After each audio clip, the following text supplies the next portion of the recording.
সুধী দর্শক মন্ডলী, আসসালামু আলাইকুম ওয়া রাহমাতুল্লাহ। আমি আমির চাঁদ বিরহ আপনাদের আন্তরিক মুবারকবাদ জানাই।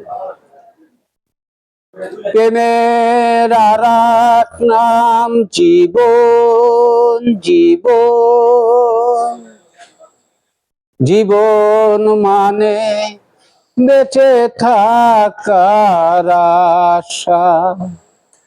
মানুষের গান আমি শুনিয়ে যাব, মানুষের গান আমি শুনিয়ে যাব। কেউ আমার কথা ভাবো কি না ভাবো, মানুষের গান আমি শুনিয়ে যাব, মানুষের গান আমি শুনিয়ে যাব।